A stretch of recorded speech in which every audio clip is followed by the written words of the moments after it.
ধর্ম যার যার, উৎসব সবার।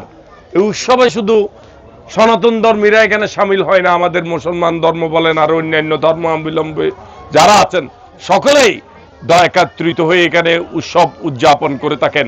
আমাদের এখানে একটা ঐতিহ্য আছে এনাদ বাজারের বা চট্টগ্রামের, কোনো সময় কোনো ধরনের কোনো বিশৃঙ্খলা কিংবা অঘটন এই এনাদ বাজারে হয় নাই। 5ই আগস্টের পরে আমরা এখানে রাত দিন সব সময় আমরা এসেছি। আমাদের অঙ্গ সংগঠন, যুবদল, স্বেচ্ছাসেবক দল, ছাত্র দল, বিএনপি সকলে মিলেমিশে একাধার এখানে পাহারাদারের ভূমিকা পালন করেছে। কারণ আমরা মনে করি না যে এখানে কোনো সংখ্যালঘু, কোনো সংখ্যাগুরু এই ধরনের কোনো বক্তব্য আমরা বিশ্বাস করি না। বাংলাদেশ জাতীয়তাবাদী দল বিএনপি বিশ্বাস করে না। বাংলাদেশে যারা বসবাস করে, হিন্দু, বৌদ্ধ, খ্রিস্টান, চাকমা, লারমা, পাহাড়ি, সমতলে যারা বসবাস করে, আমাদের শুধু একটাই পরিচয়, সেটা হচ্ছে আমরা বাংলাদেশি। আমাদের পরিচয় একটা, বাংলাদেশি।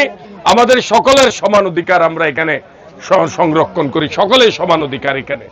তো সুতরাং এখানে কাউকে পাহারা দেওয়ার কোনো প্রয়োজন আছে বলে আমি মনে করি না। কোনো পাহারা দিতে হবে না। এখানে যারা আমাদের বিএনপির নেতা কর্মীরা, যারা এনাদ বাজার ওয়ার্ড বিএনপির অঙ্গ সংগঠনের যারা এখানে কমিটি গঠনে থাকবেন, কমিটিতে থাকবেন স্বেচ্ছাসেবকের ভূমিকায়, তাদের কাছে আমার নির্দেশ, তাদের কাছে আমার অনুরোধ, আপনারা কেউ আপনাদের সীমা ক্রস করবেন না। মূল পূজা মণ্ডপে আপনারা কেউ প্রবেশ করবেন না। মূল পূজা মণ্ডপে যারা আছেন সনাতন ধর্মের যে ধর্মগুরু মা বোনেরা যারা আছেন, পুজো উৎসব পালন করবেন, তাদের ওনাদের ধর্ম ওনারা ওনাদের মতোই করবেন। আমরা যারা আছি আমরা সহযোগিতার জন্য বাইরে, সীমানার বাইরে থাকবে। যদি কোনো প্রয়োজন হয় পুজো উদযাপন কমিটি তাদেরকে আহ্বান করবে, তাদের সাথে কথা বলবে। এটা হচ্ছে আমাদের দলের পক্ষ থেকে নির্দেশ। তো আমরা যেটা বলতে চাই, কিছু কুচক্রী মহল সবসময় সমাজে বসবাস করে, সকল ধর্মে, সকল জায়গায়, ভালো মন্দ সব জায়গায় থাকে। যেখানে দুর্গা আছে, সব মশার বিরুদ্ধে সুরক্ষা দিতে এলো বসুন্ধরা এক্সট্রিম অ্যারোসল। মশার বিরুদ্ধে এক্সট্রিম সুরক্ষা। সেখানে অসুর আছে, এটা তো আপনারা দেখেছেনই। তো সুতরাং আমাদেরকে বলেছেন যে আপনার এই শ্রীকৃষ্ণের একটা বাণী আছে না, দুষ্টের দমন শিষ্টের লালন, কথা আছে না? তো এই কথার উদ্ধৃতি দিয়ে আমি বলতে চাই, আমাদেরকে সবসময় ওই যে ভালোকে গ্রহণ করতে হবে, অন্যায়ের প্রতিবাদ করতে হবে। এখানে অন্যায়কারী সুযোগ সন্ধানীরা গোলা পানিতে মাছ শিকার করার চেষ্টা করবে। যেমন দুর্গোৎসবে গতবার আপনারা দেখেছেন, হঠাৎ করে আমরা খুব কষ্ট করে, খুব চেষ্টা করে এইটি একটি উত্তেজনাকে আমরা কোনো রকমে ঠান্ডা করেছিলাম, যে হঠাৎ করে জ্যামশন হলে গিয়ে ইসলামী সঙ্গীত পরিবেশন করছে। এটা তো আমাদের কাজ না, এটা ওনাদের ধর্ম, ওনারা এটা পালন করবেন, এটা ওনাদের কাজ। এখানে আমাদের আসার তো কোনো প্রয়োজন নাই। সুতরাং আমি বলছি, আপনারা সীমানা কোনো অবস্থাতে ক্রস করবেন না। যে আপনারা কখনো আমাদেরকে দূরে মনে করবেন না।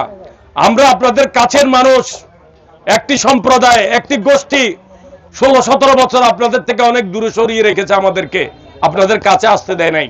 আমরা ইভেন কোন ত্রাণ সামগ্রী, কোন সাহায্য সহযোগিতা নিয়েও যদি আপনাদের কাছে আসতে চাই, আমাদেরকে পুলিশ দিয়ে, প্রশাসন দিয়ে বাধা সৃষ্টি করেছে, করার সুযোগ দেয় নাই। আমরা আপনাদের সব সময় কাছের মানুষ।